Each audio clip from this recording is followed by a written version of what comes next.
Hi, everyone. It's Melanie Warner here with Defining Moments Press.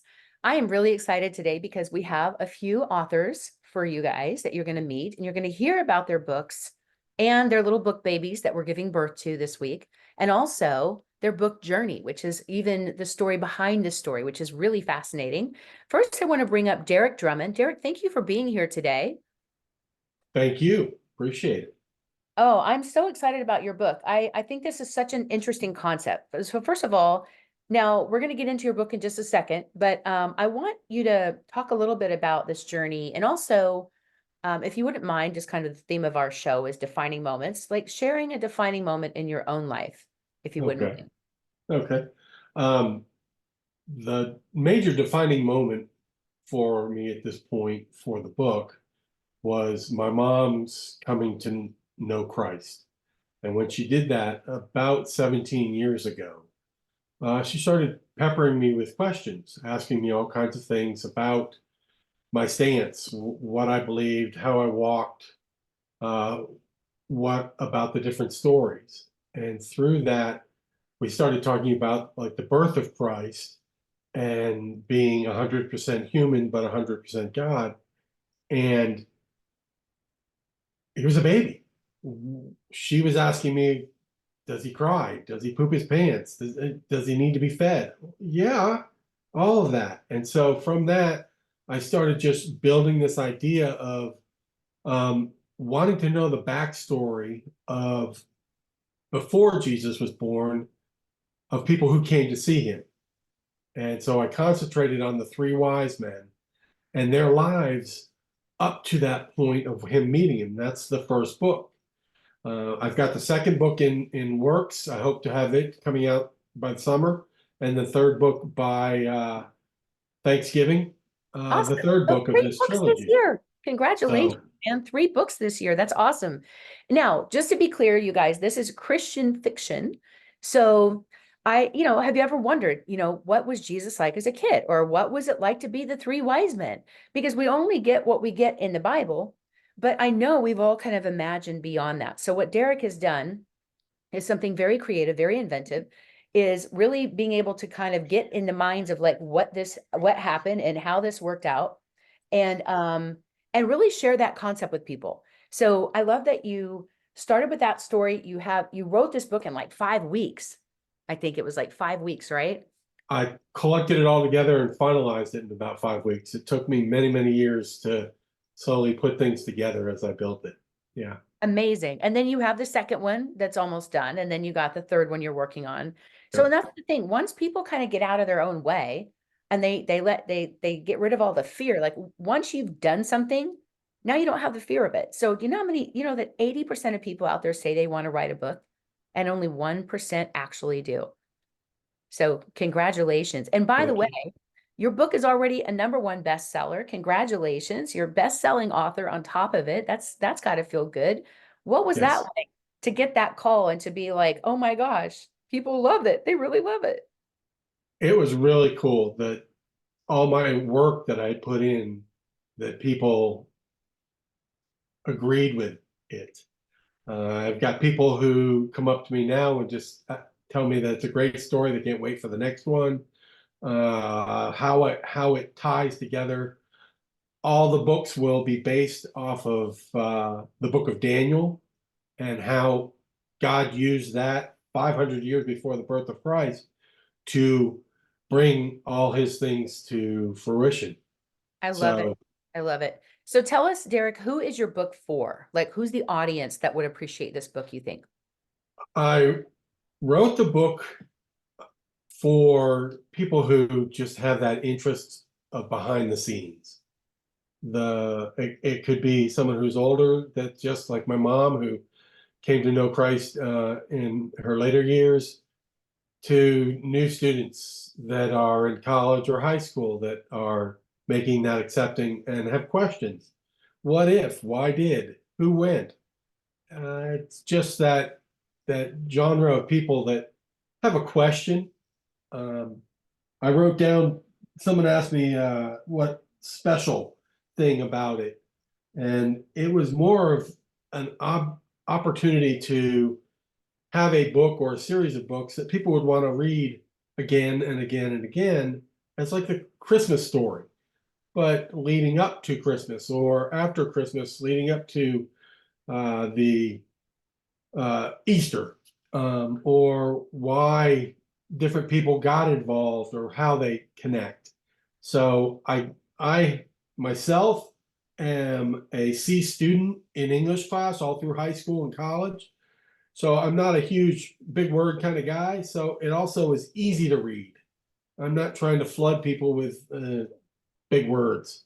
So it's Right. a simple read for So it's people not going also. to read like some kind of like faith-based or like dissertation of the Bible, because I Right. think that can intimidate a lot of people. Like a lot of people say they've been a Christian or they have faith, but they never read the Bible because they don't understand or they feel like they get intimidated by the words, but it's really a great storybook. There's some incredible stories in the Bible. So this is just more of an embellished fictional account of what it would have been like to be the three wise men. It's a very creative, inventive book. It's beautiful, by the way. Can you show us your cover? I love your I'd cover. love to. I finally was able to get a copy, uh, Awesome. and have to get the shine in there.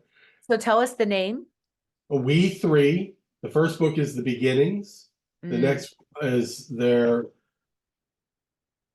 escape, where they're getting him, Jesus, away from Herod. And the third book is their family, where the wise men's children come to find Jesus in his ministry or during his ministry. I just love it. I And think it's amazing what you've done. Well, congratulations. And one thing I want to make sure to mention when your sister, this has been a family affair, your sister came to us about sometime last year and said, "Hey, my brother wants to write a book." She said, "I don't want to write a book, but he does." So she referred you to us and we got to know you a little bit more and you got more and more involved. And you're like, "Oh my gosh, this now that I know how to do this, I want to do more books." And when you first came to us, I remember the first conversation we had, you had felt like, you had wanted to do this with your mom. Tell us a little bit about that. yeah, I many of the early copies I would send to her for editing and just discussing the different avenues that I would need to go or what she thought would be a help. So I always wanted her to be a part of this. And unfortunately for me and my heart, I was not able to get it done in time before she passed. And Mm. so it has been a work of love to be able to get this out to the world, uh, just as an opportunity that my mom was the driving force behind me when I was building the book. What was your mom's name, Derek? Judy Drummond, Judy. My mom's name is Judy too. awesome. And I could tell you, I think Judy, both Judys would be very proud of you. Well, thank you. And I know Heidi is. I love getting the message from her. She said, "Thank you so much for helping my brother. His book is amazing. I'm so excited." She said, "I might be a little biased, but I think it's amazing." And I'm seeing this feedback that is coming back from people. Like how does it feel to like get people that are really connecting to your work? I spoke with a lady at the school I work who is reading the ebook right now, and she says about halfway through, and she's just stoked about the next one because she's spoken with me and knows that there's a two and a three coming. But she was just like, "I love this book. You are very straightforward with what you're trying to tell us." This is And awesome. it just warmed my heart that people are getting it that way. Well, and I will tell you what's next is, when you look at the popularity of The Chosen and some of these Christian fiction and Christian nonfiction like embellishments of the story and interpretations and all that, you look at how popular that series was that they just released it in theaters as well. You're seeing Ordinary Angels that is a Lionsgate film, which is a major Hollywood studio release, where people are looking for this kind of content. It's very, very practical, very realistic thought that these kinds of books can also become a movie. So that's something to keep an open mind about. And if you're in that faith-based world and you want Derek to speak at your church or you want him to zoom in on your Sunday school class, those are things that he can do around his busy schedule. So Derek, tell us anything else that you want to share with our readers today, any kind of special thoughts or gifts or something that you want to talk about today? Well, I'm working on the gift part because I'm new to publishing a book. However, in my website, I've got a way that you can contact me to speak to your group. That is Derek Drummond, DerekDrummond.com. It's really simple. Sure. In there, you can request to speak, but even if you contact me through my email address there, I'd love to talk to you about your questions. If you have a question that I've brought up, I'd love to just help spread the knowledge that I have about what I've studied. Well, and I love that there's so many, my dad has taught Sunday school for 60 years. And even during the whole pandemic, he had to learn Zoom. He's 87 years young. And I love that he was still connected and had to learn Zoom. And now, we were able to join his class from California with my sisters and different states that we lived in. And so there's a huge resurgence of this, of, doing small groups and online study groups. So I would encourage you, if you are a small group or worship leader, reach out to Derek. You can reach him at derekdrummond.com and have him speak at your church. It's fascinating what he's done here. And even having him come into your Zoom classes or your Zoom Bible study course and be an expert on this subject and just kind of have fun with your class. So this is another way that you can do something that still honors the word and is also a really fun creative spark that gets your group really talking and really acting like they're getting engaged and talking about what that must have been like. And it's really fun for Bible study groups as well. Well, Derek, thank you so much for being here. I really appreciate you, and best of luck with your book release. Congratulations again on your bestseller status, and can't wait to hear more about the next books as you're getting them done. Well, thank you very much, Melanie. Your business, your company, Finding Moments, has been a major factor to helping me move forward in that 5 weeks of putting it out and moving forward in the dreams that the book is giving me. Oh, thank you Thank so you. much. Well, you did all the hard work. We just kind of try to make it, if you spent 15 years thinking about it, we wanted you to spend a few months actually doing it. So welcome to that 1% club of getting your book done. What advice would you give to somebody in that Christian fiction space that's thinking about doing something, but doesn't really know what to do? What advice would you give to them? The best I can offer is get out of your own way. Sometimes we tend to put things ahead of what we're wanting to write. And I think it was something you said that your house was the cleanest house ever when you were writing because you were constantly wanting to clean instead of putting yourself in front of the computer and writing. Just get out of your way, let that settle, and just give yourself a chance to write. I love it. Thank you so much. Great job. Thank And you for the blessing. thank you for being here with us, and keep us posted. Come back and visit sometime and give us an update on where you're at once everything gets out there. And definitely stay in touch and keep us posted on everything. And we're rooting for you, Derek. Good job. Thank you. You're welcome. Absolutely. All right. So thank you, Derek. I'm going to actually transition over to our next author, Freddie. Freddie, are you out there? You may have to unmute yourself here. I am. Could you hear me? There you are. Hey, Freddie. Hi. So if you will, introduce yourself to us, to our viewers, and let them know a little bit about your story, your defining moment. Okay, yeah. So my name is Freddie Almazan. I live in Chicago currently. And the defining moment for me in my life, actually, I have a bunch, but the one that's most relevant to the book that I wrote was November 11, 2006. That was when I was 13. I was shot in the back of the head and my shoulder with a shotgun. It was a major life-changing experience. I mean, I talk about it in my book, but I actually wasn't awake. I was in a coma. So I don't know anything that happened during this time. I was in a coma for 2 weeks. And so everything that I know about this incident was because of family members and stuff. But anyways, I became paralyzed because of this gunshot. And 2 months later, I was released from the hospital. I think it was that same year that I went to high school, and I was just so different. I compared myself to a lot of people. I became very depressed. And I admit that I attempted suicide on a couple of occasions. I internalized this victimhood identity. I saw myself as the victim and I only saw my pain, like my struggles. I didn't see anything beyond that. And it was very later in my life when I studied abroad in Brazil that I kind of had a life-changing moment, and I realized that if I truly wanted to get further in life and let go of this victim identity, I realized that I had to start doing things for myself and stop waiting for other people to do these things for me. And ever since then, my life began to change. It began to turn around.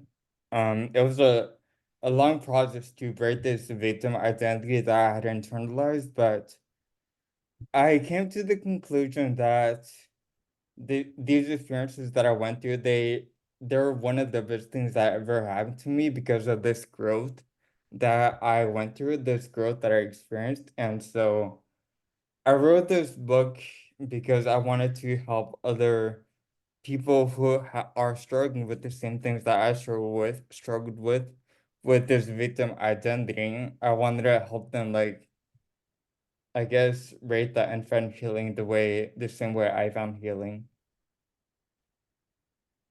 Well, I love your story. First of all, I mean, I know we've talked about it, and through this process of writing your book, coming up with the name and like designing the cover, and I've seen the journey that you've been on, and I love how you've taken this pain and you've turned it into such purpose, not just for your own life, but to inspire thousands of people all over this country. Speaking at schools, being able to show like middle school and high school kids, that that they feel like they don't fit in and they feel so different, right? They're struggling through that journey of puberty and everything else, and they feel judged and they feel really critical of themselves, right? And they need somebody to help them see the beauty within, like the beauty of who they are. And that, your book really speaks to that on such a strong level. And I mean, just the stories, I'm just amazed at. I remember you telling me a story about somebody that saw you speak, a few years ago, and your story stayed with them, and then he became a fireman. Remember that story? Mm-hmm. Right? Tell us about that, because I think that's such a great story, and how well your story resonated with people. Yeah, so a few years after I graduated from college, I had this crazy idea to become a speaker. I joined a mentorship program, and a few months later, I found myself speaking in front of a few middle schoolers. Then eventually, the middle schoolers became like high schoolers, and a few hundred turned to thousands. And so I decided to move to Chicago a couple years ago. And I spoke to the school in the suburbs of Chicago. I think it was called Grant Park. And I spoke at high school. I think it was a little over 1,000. It was during the pandemic. But a few years later, this student reached out to me because he remembered that I had gone to his high school. And this was like maybe 2 years later after I spoke at his school. And he was just sharing about his experience with kind of like depression and stuff because he had become a firefighter and learned and had to see like a lot of these horrible things happen to students he knew or people who he personally knew. And he just wanted to reach out to me to kind of like show me how I had impacted his life that day. And I guess he just wanted like to express that gratitude to let me know that I was making a difference in people's lives. And I thought that was really great to hear because I mean, I don't always hear the stories of other students. So I don't know whether I'm making that change or not that I hope I am. Especially with teenagers, you don't always know the impact, right? As a teacher, as a parent, you don't always know until years later if they come back and as they become an adult and then they start to realize, oh, that person really did care about me. Oh, they weren't enforcing rules just to like be a jerk, like they really did care.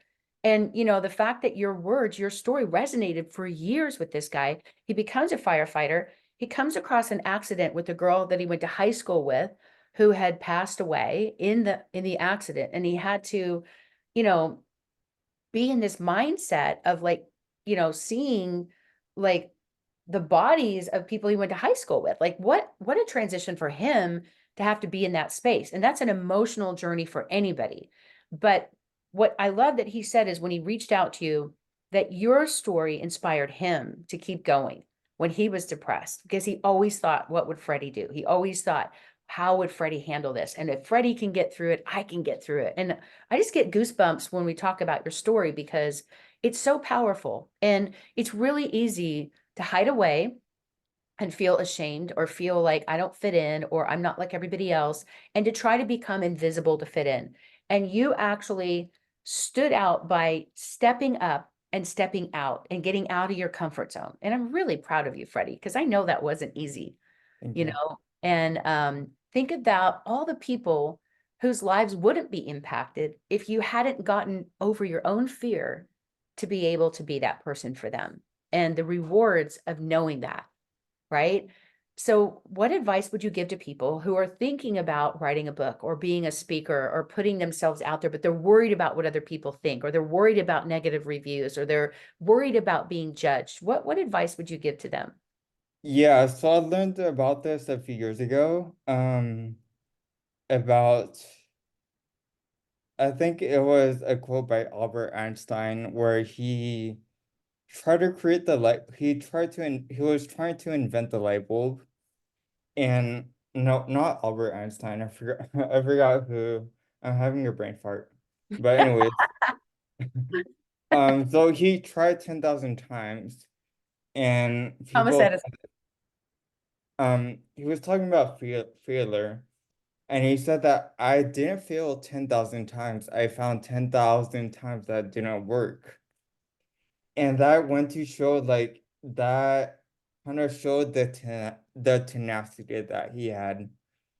And what I learned when I became a youth speaker, I went to UCLA as well.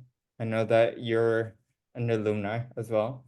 Yep. But what I learned over Bruins. time over time that it's not about talent. It's not about having something. It's not about having a certain talent that you have to share with the world or being better than anyone else because we're all made equal. But it's about showing up over and over and over again. So if you want to write a book, um, you had to show up and you had to.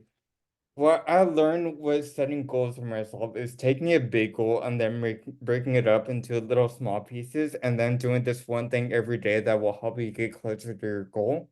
Hmm. So if you have a goal of writing your book, another great piece of advice that I got before becoming a youth speaker was find somebody who has been in your shoes, who has done the same thing that you want to do and get advice from them. Yep. And that was one of the greatest pieces of advice that I got. So if you really want to write a book, I would say find that mentor and know that it's going to take work from you. People aren't going to do it for you. Know that you're going to have to show up every single day, but having that guidance from someone will be really valuable to you. So that's the greatest piece of advice that I have. I love it. Listen to the people who have what you want. Yep, that's probably been my greatest advice. And I learned that at 18 when I started my first business, right? Because a lot of people are going to have opinions. When you say, I'm writing a book, everybody's like, why are you writing a book? What are you an expert on? And they're all going to have opinions. And what you're going to notice is all of their fears and insecurities start projecting out on you, right? Because they're the ones that are afraid to do it. And instead of encouraging you, sometimes the people closest to you can be the most critical.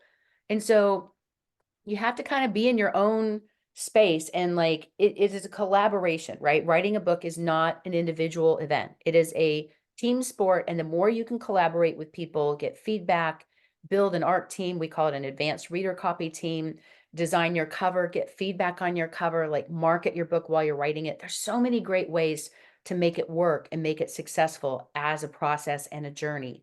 And you have gone through all of those steps, my friend. I'm really, really excited for you. And I can't wait to share your book with the world. Tell us about your book and who it's for. So this is my book cover. Can I share the Love it. story behind that?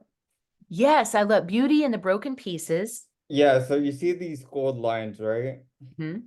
So the symbol behind that, I don't have one myself because they're super expensive, but it's an ancient Japanese art form called kintsugi.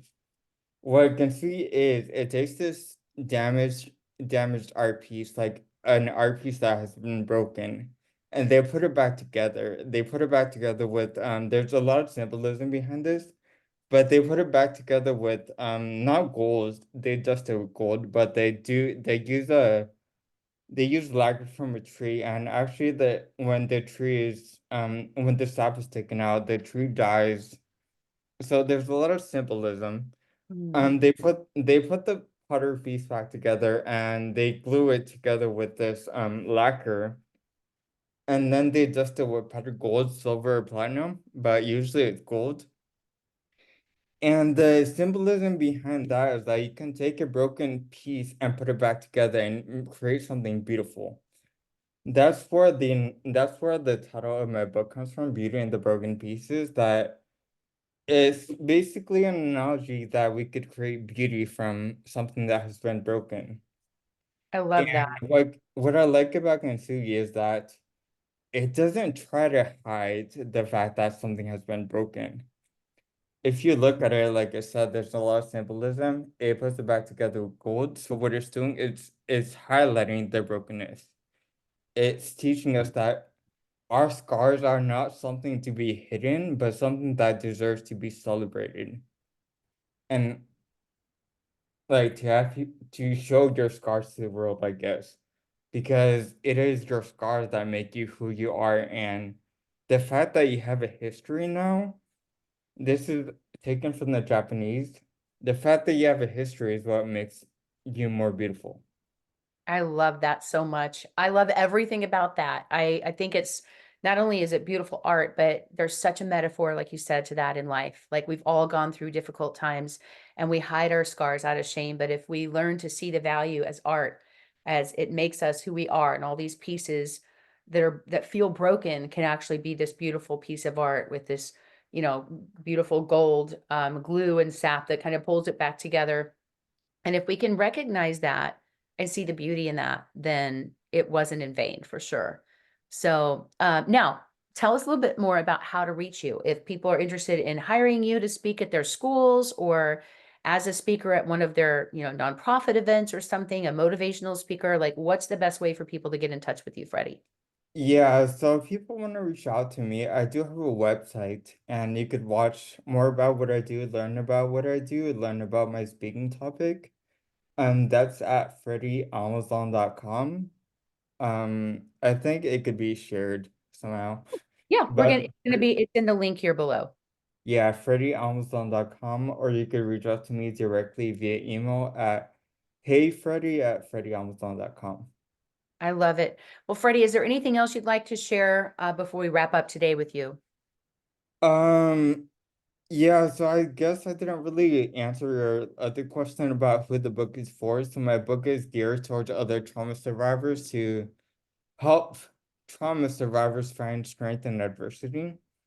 But since I am a youth speaker, a lot of my content is taken from my speaking. So my book is definitely like relevant to students as well, because I know students when they were younger, we had the tendency to focus so much on what other people think. We have so much focus to create this identity of being a victim. Mhm. And so my book is geared toward trauma survivors, but students as well. And my book is launching on the 26th. I have a 1-day promo. I'll sell my ebook for 99 cents. And say if someone who reads my book and loves my content and they want to hire me as a speaker, for this day only, if you could show me that you bought my book and left me a review, I'm willing to take 20% off from my speaking fee to speak to your students. My fee right now is $5,000, so that'll be $1,000 in savings. And yeah. That's awesome. So that's a pretty significant discount. So if you're an administrator or at a school and you're somebody that books a speaker, if you get a copy of his book, you can get it for 99 cents today only during the launch. So make sure if you're watching this back later, you may not have that offer. So reach out to him, get a copy of the book for 99 cents during the launch, and then email him and let him know that you saw it here and that you would like to hire him, and you will get $1,000 off. So thank you. That's so generous, Freddie. Thank you so much. Well, I'm really excited to see where your journey goes, and I'm really inspired by your story. And I know so many other people that, just when they just hear your story, they're rooting for you, and you've inspired them without them even being able to tell you. So I can't wait to see how your book is going to impact and who it's going to impact. And thank you for being so brave and being the man that you are to share your own beauty from the broken pieces and live that example for others. So thank you, Freddie. Really appreciate you, and congratulations on getting this done. Thank you. Absolutely. All right. Well, thanks, Freddie. And we're going to move on to our last speaker today, our author, Joe Lee. Let me see here. If you're in here, you may have to unmute yourself. Yes, I am, Melanie. Thank you for having me today. There you are. Hey, Joe. Hey, how's it going? How's it going, everybody? Good. So I know you've had quite the journey. Your book has a lot of great stories in it. So tell us a little bit about you and your defining moment, Joe. Yeah, absolutely. Joe Lee, I'm the president and CEO of JLGov LLC, an IT and cybersecurity company out of Virginia Beach. I tell you, I'm born and raised in New Orleans, back in the early 70s and 80s, when I've grown up. And Melanie, if I had to think about my book and this whole journey, it took us about a year to write, right? It took us a year to write this book, and to bring it to fruition. A defining moment for me in my life, is when things sort of emerged when my mother made a courageous decision to relocate me, from the streets of New Orleans, to Fort Washington, Maryland. And she basically wanted a safer haven for me, a safer future. I think this was a catalyst for change, where a pivotal summer visit that was orchestrated by my mother from relatives, from my uncle and his wife. My late mother, Carolyn Lee, bless her soul. She was really concerned about my safety. She enlisted those relatives to help get me out of there, right? And I didn't find this out until the tail end of the visit, right? So, her mission was clear: extract me, the hustler, the eldest of two boys, and basically from a looming, neighborhood of dangers of, corruption, drugs, all of the above, gang life in New Orleans. And then here, living by that mentality, I could have landed in jail, or I could have been found dead in the streets, in my neighborhood, because again, this was unbeknown to me that she had orchestrated this with my uncle, who actually pulled me out of here along with his wife. So that's a really defining moment for me. And it was a pivotal move because it reshaped my environment. It also laid the foundation for where I would end up next, right? It laid the groundwork. It made a remarkable transformation in me today as I sit before you. And I know you've had a year to get to know me. But as a young African-American male coming out of the streets in New Orleans and living in the Desire Projects, which was known in the early 90s for the worst place to ever live. So my journey beyond high school really started, as a decision that was profoundly orchestrated by her. And despite, all the promises that I may have had in high school, receiving scholarships, for football and things of that of that after high school, I declined it. I declined a football scholarship because I had to help support my mom then before, she made that determination to send me away. So it was really hard, to not accept, a football scholarship. Who does not want a football scholarship? And at that time and back in those days, it really wasn't a full ride unless you was a star athlete. So, I have to say, for me, that was a defining moment. The life of living, the role of a street hustler, and just turned into someone new, which is the CEO who I am today. So from hustler to CEO. So I'll say hustler, entertainer to CEO, right? So, I went from the streets, a life of um, making life from the streets to moving to Maryland. And while I had other odd jobs and things, and while I was trying to define myself, right, I still didn't know myself. I entered the entertainment world. So truth be told, I became someone that was better than Magic Mike, as they would say. And then from there, I used every part of me and every ounce of me as a method to succeed against all the odds. So when you read my book, Ripping Off the Mask, Succeeding Against all the Odds, this tells a story of somebody who's just using every ounce of him, every part of him to get ahead. I did not want to not succeed. I did not want to fail. I wanted to use my failures as something that drove me at the end of the day. So yes, and then from on there, I made my way to becoming a CEO.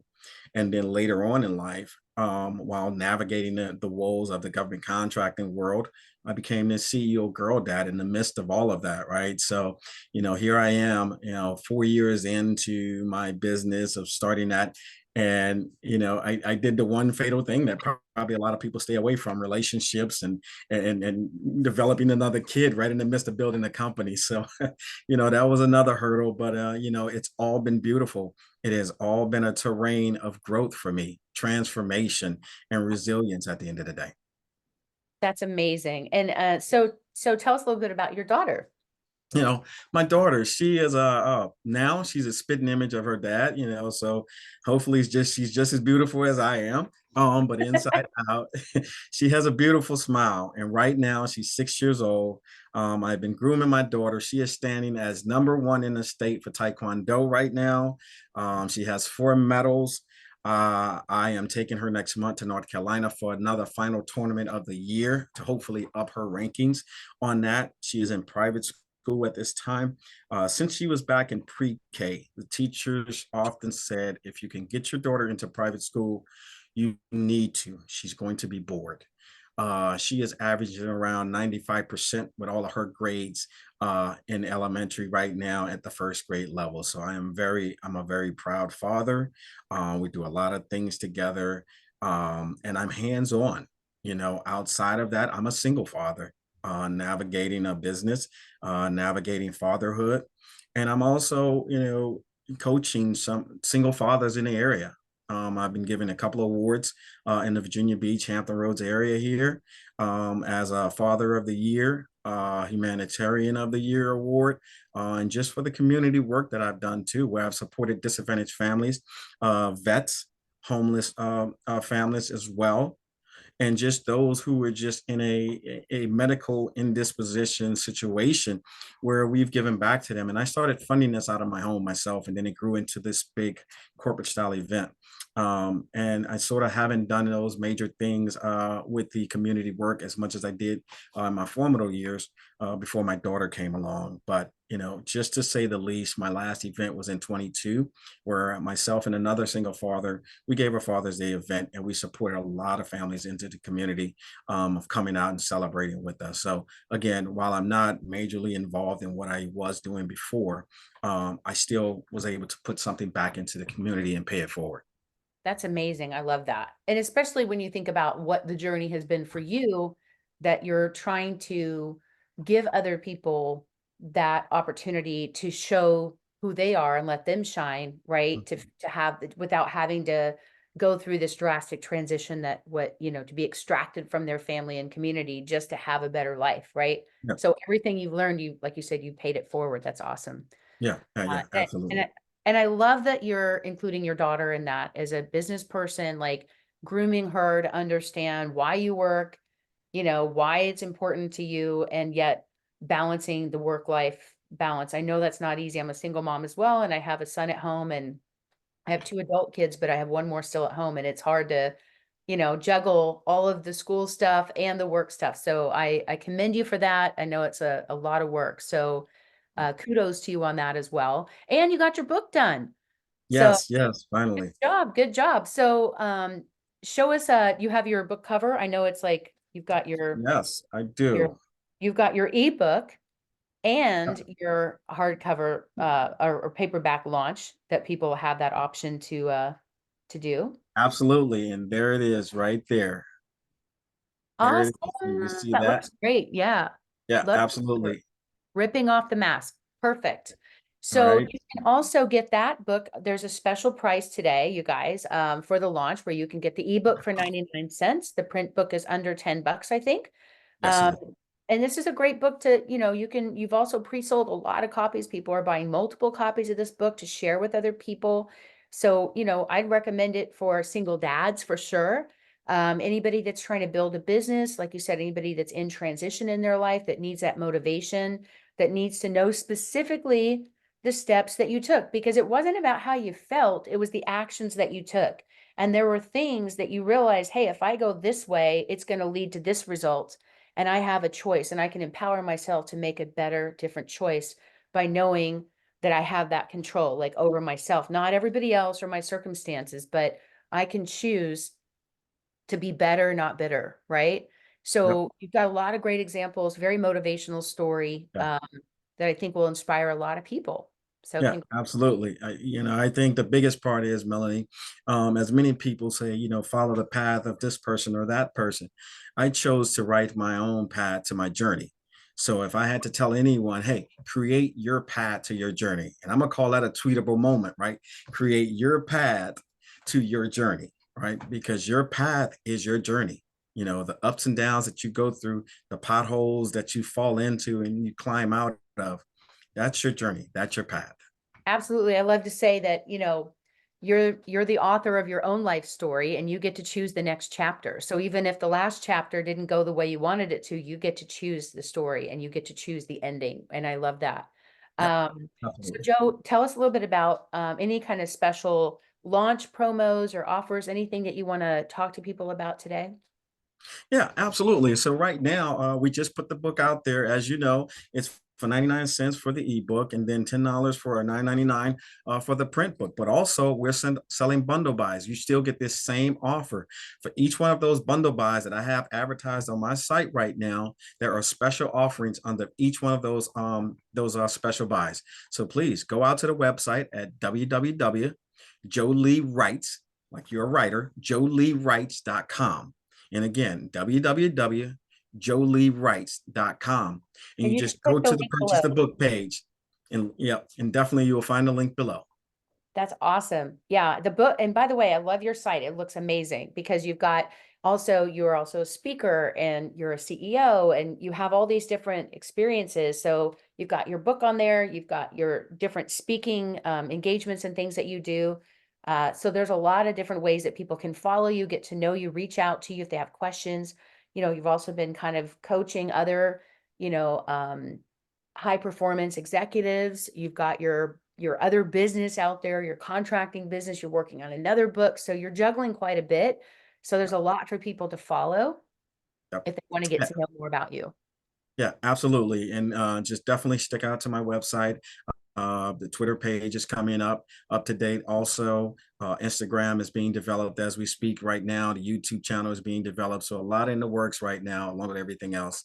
But definitely go to the website, sign up, get a sneak peek. If you're just not sure yet, you still can get that sneak peek just for signing up to our email list. But again, for the site, I mean, I can't speak no more than I can for defining moments. What you guys have done has been great.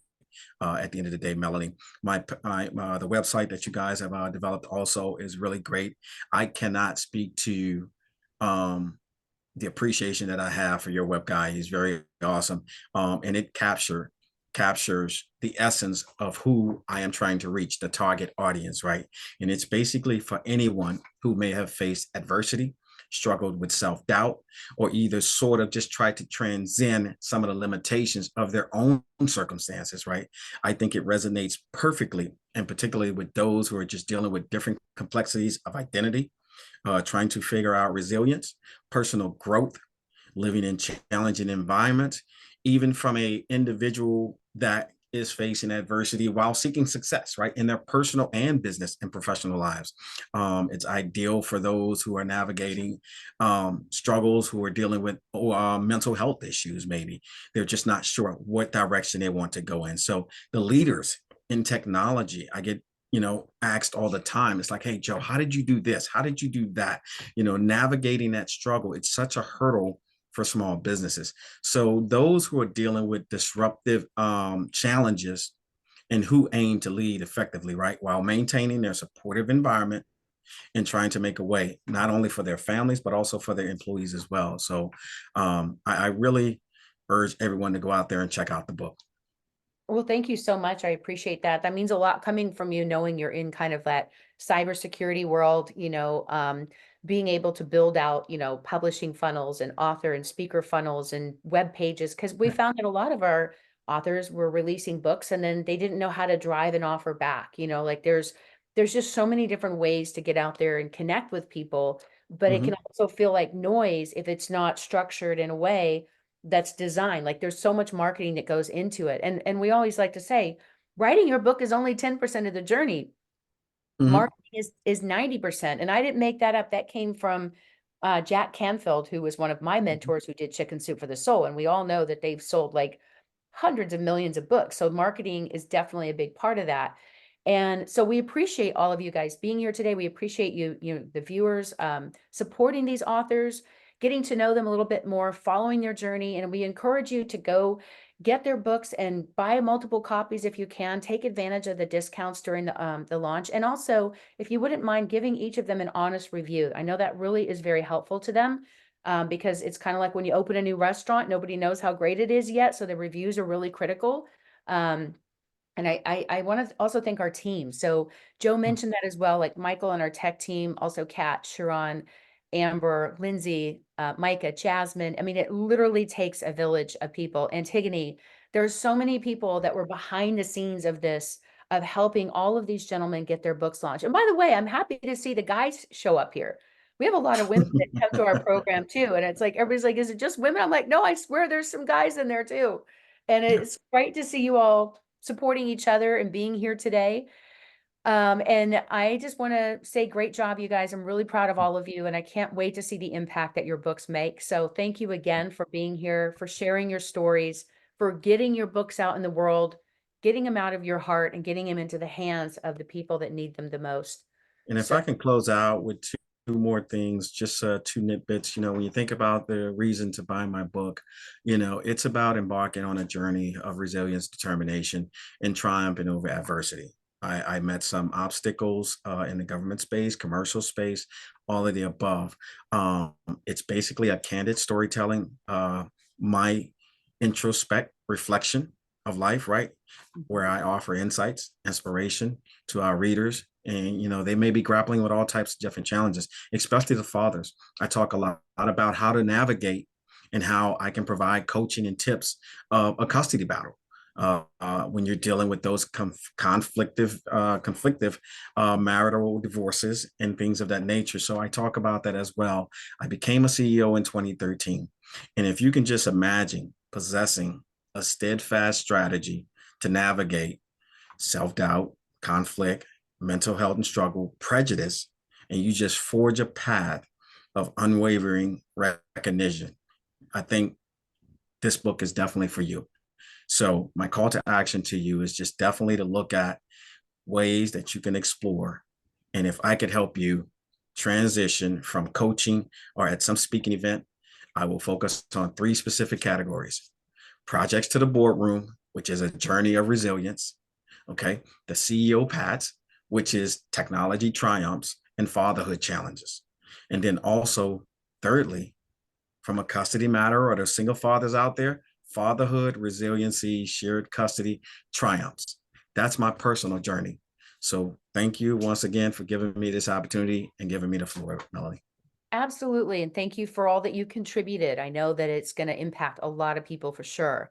And so for everybody watching as well, some of you are wondering, how can I write my book? How can I do what Joe did or Freddie or Derek? Maybe you see yourself in their story as well. We'd love to help you out. If you need some help with that, you can go to the link below to mydefiningmoments.com.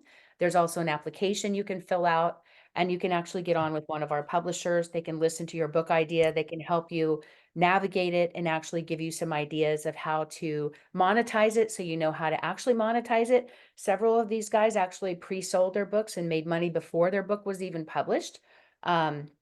We've had people make even $60,000 in 48 hours.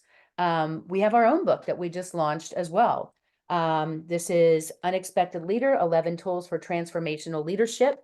There's 11 different authors in this book that are all world leaders, thought leaders, professional athletes, celebrities, inventors, all kinds of really cool people that contributed. So we'd love for you to also connect and grab that book if you'd like. It's out there wherever books are sold as well. And so I just want to thank you all again for joining us today for talking about books, my favorite subject. And I hope that you enjoyed it and learned a little something from today, and that you will be able to go out and support these books. And appreciate you all being here. Thank you, authors. And we'll see you all next time. Take care, everyone. Bye-bye.